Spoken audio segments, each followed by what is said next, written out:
Jambi di seberang, yang dimana tempatnya Di Rumah Batik Asmia Jambi. ikuti kami di Rumah Batik Asmia Jambi.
Bagaimana peran batik seberang ini untuk menarik wisatawan gitu?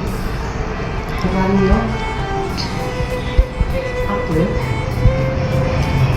Dalam hal Kayak mempromosikan batik ini Bu, dalam menarik perhatian untuk agar membeli batik. ya harus berinovasi ya. Batik ini kan, kalau batik kan itu Ben. Jadi kita tuh harus punya inovasi. Motif itu dikreasikan lagi, kayak motif tampuk manggis kan kayak gitu. Yang aslinya tuh kecil ya, enggak kotak-kotak kayak gitu. Harus kita inovasikan biar apa? Berbeda dengan Nah, yo, biar berbeda. Warnanya juga kita harus punya ciri khas. Warna di sini tuh ciri khasnya kalem, lembut, tak ujreng.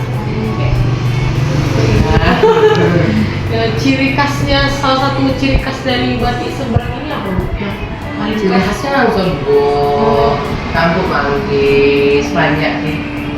Nah, kalau yang ini udah modern, motif kipas. Di dalam motif kipas itu ada lagi motif tuh. Ada melati, ada tampuk manggis. Ya, tidak bisa kalau yang lama-lama tuh ikuti yang dari lama-lama tuh tidak bisa, harus ada inovasi lah. Kamu itu biar monoton itu tidak laku. Harus ada warna, harus ada warna baru, harus ada motif baru, biar bisa menarik wisatawan luar. Harus bisa menarik pembeli. Sama promosi yo, sama kualitas itu yang penting. Kalau batik ini luntur tuh yang lain. Kalau luntur kalau habis proses kan nggak paku. Kalau yang bayu itu yang orang mau lagi beli di sini tuh misalnya kita beli, terus besoknya dia cuci, warnanya hilang. Harus jaga itu sih, jaga warna, jaga motif. Motifnya harus bisa divariasikan lah, jangan monoton. Gitu deh. Untuk produksinya itu dilakukan bagi hari, misalnya setiap hari kan. Tidak setiap hari sih, setiap ada pesanan, kalau stok mulai menipis, mulai produksi. Kalau misalnya tentang ada kebijakan dari pemerintah atau misal RT gini Bu, terhadap batik Jambi di seberang ini. Iya sih, tidak ada problem. Masalah limbah kemarin juga udah di itu sama pemerintah, itu masih aman. Kalau dukungan pemerintah terhadap yang pengrajin batiknya itu Bu, seperti Tidak ada sih ke kami, ke yang lain ada. berarti batik ini tidak ada urusannya dengan kalau tantangan untuk batik ini sendiri melestarikan batik seberang tantangan. Susah-susah gampang, jadi sekarang zaman apa sekarang ya? Itu pemerintah sekarang efisiensi dana, tambah seperti sekarang. Efisiensi kan sekarang ya? Efisiensi yang mana? Atau harganya gitu Bu? Harga tetap.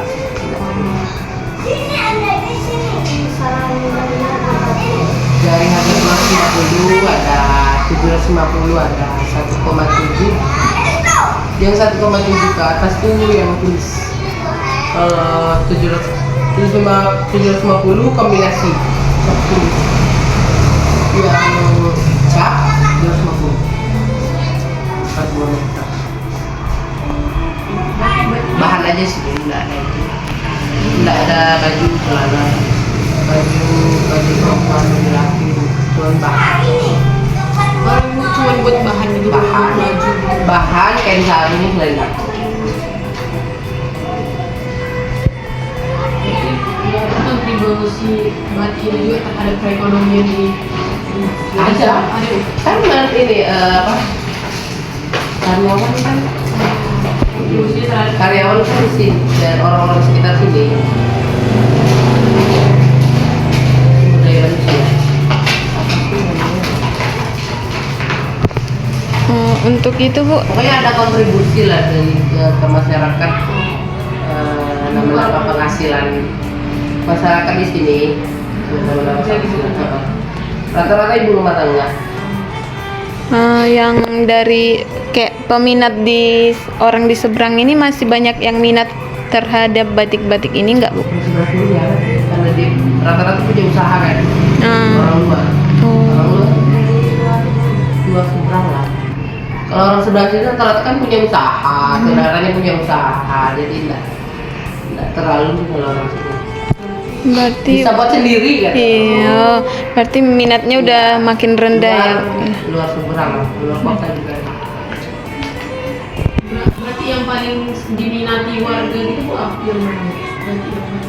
Murah, 250. Yang cap. Itu yang Tergantung selera sih, kalau emang orang wastra, orang yang suka membatik, orang wastra kayak saya bilang, itu yang kayak gini lah cari 5 juta.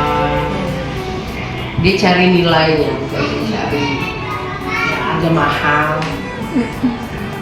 Bukan mahal-mahal ya, tapi dia cari nilai. Arti di batik itu tuh apa gitu. Kalau orang wastra itu juga yang dicari.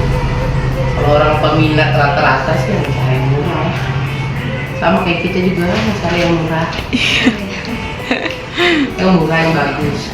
Kalau orang seberang nggak banyak, nggak enak, nggak murah. interaksi pengrajin batik seberang ini dengan sektor pariwisata, misalnya penjualan di sekitar objek wisata gitu. Dulu kalau ibu saya masih hidup juga. Orang pariwisata juga udah ganti kan. Orang muda-muda udah sih. Kalau rumah batik ini ya nggak ada, tapi kalau yang lain ada. Pembuatan batik ini dilakukan secara tradisional. Tradisional masih pakai candu. Kalau yang modern kan yang printing, yang di print tuh. Sekarang masih, yang kita masih apa? Pakai cantik. Cantik. Jadi ibaratnya toko gitu ya. Kami juga sebagai penghasil. Ini berdirinya tahun berapa? Ada di sini. Udah langsung. Ini udah lama. Lama, betul. Berarti ini bukunya dari hasil. Iya, kakak saya yang buat. Kakak, ibu. Oh, berarti buku sendiri ya. Iya, Bu? sendiri nih. Ini ya. Story nih. The story behind Batik Jambi tuh 23.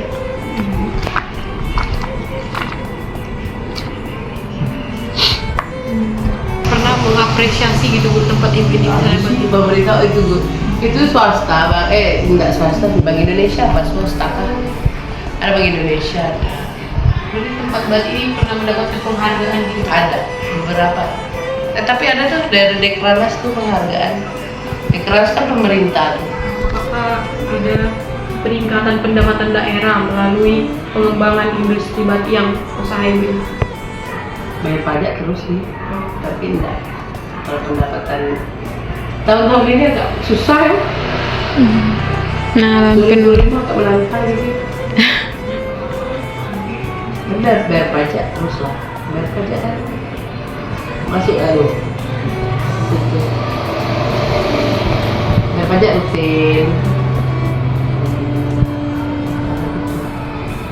Lebih optimal memanfaatkan potensi batik ini kan Bu, untuk meningkatkan ekonomi keuangan daerahnya.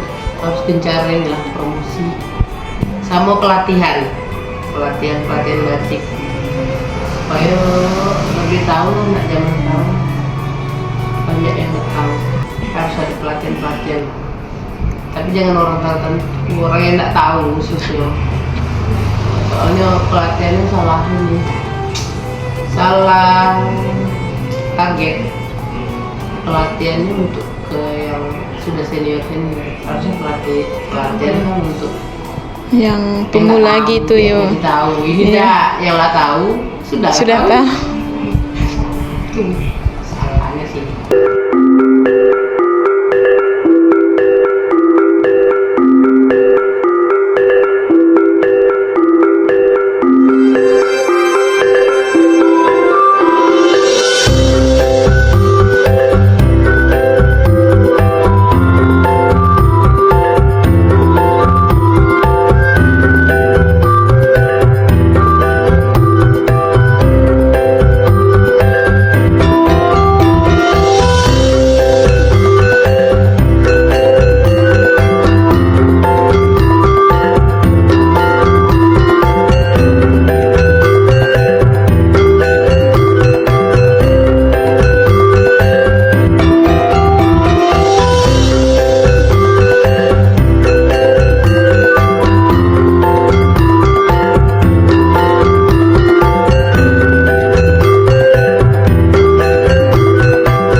daerah Indonesia. Jadi Pak, kami di sini ingin mewawancarai Bapak mengenai retribusi pendapatan Candi Muaro Jambi. Dengan Bapak siapa? Saya nama Musalim. Musalim. Pertanyaan pertama, izin bertanya ya Pak. Apa peran pemerintah dalam pengelolaan pendapatan Candi Muaro Jambi? Apakah ada peran pemerintah dalam pengelolaan keuangan Candi ini, Pak? Kalau untuk peran pemerintah, yaitu di dalam distribusi ini ada untuk pengelolaan tata ruang, ya, kebersihan, dan menjaga keamanan. Pertanyaan selanjutnya Pak, kemana hasil pendapatan dari sektor pariwisata Candi? Kalau hasil itu kita menyelesaikan ke daerah kan.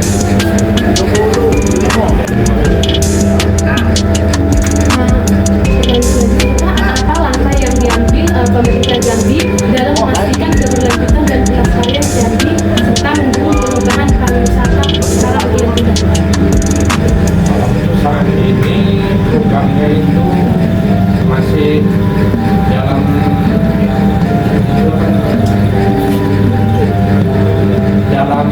pelaksanaan, masih banyak yang berkoordinasi kan, masih dalam tahap pembangunan, baik di sektor jalan, sarana, lain kan,